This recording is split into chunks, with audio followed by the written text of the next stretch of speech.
अरे काहे भैया तू झाड़ू मारत हुआ हम आई गया ससुर के नाती। हाँ हम आई गए भैया। बताओ तो कहले रहले कि जोन बाटे 1 घंटा में भैया हम ससुरारी से तोरे लौट आऊ और तू ससुर गया 3 दिन बिताए के आवत है।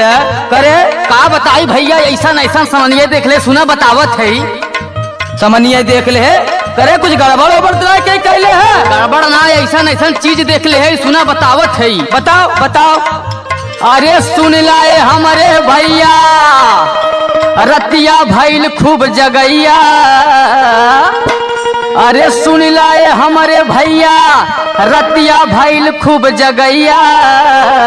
माल पे माल देखा लिन तोहरे ससुररिया में। माल पे माल दिखा ले तोहरे ससुररिया में। माल पे माल दिखा ले तोहरे ससुररिया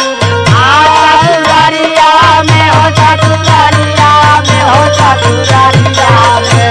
माल पे माल दिखा ले तोहरे ससुररिया में। माल पे माल दिखा ले तोहरे ससुररिया में। और सुना का भा भैया का बताओ बताओ बताओ जल्दी जल्दी बताओ। अरे कौनो बोले मीठी बोली कौनो बोले खर्रा हो। चाहे तो के बोली लागे चाहे लागे छर्रा हो। अरे कौनो बोले मीठी बोली कौनो बोले खर्रा हो। चाहे तो के बोली लागे चाहे लागे छर्रा हो। अरे मुटकी पूछे हाल चाल लेके ठकवा जैसन गाल। माल पे माल देखा लिन तोहरे ससुरारिया में। माल पे माल दिखा ले तोहरे ससुररिया में। माल पे माल दिखा ले तोहरे ससुररिया में हो ससुररिया में हो ससुररिया में।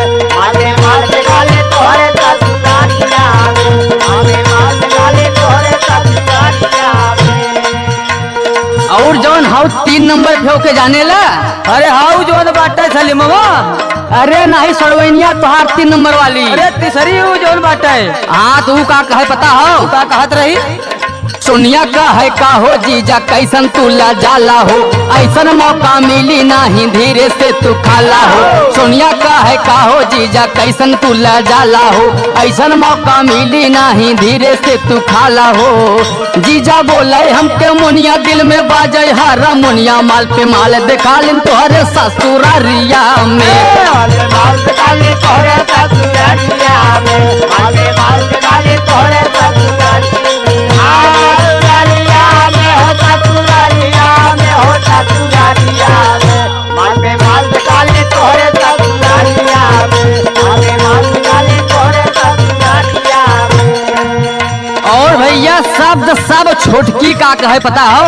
अब ससुर अगर तू ससुरारी गया हमारे ने तो फाड़ के फेंक दे भाई।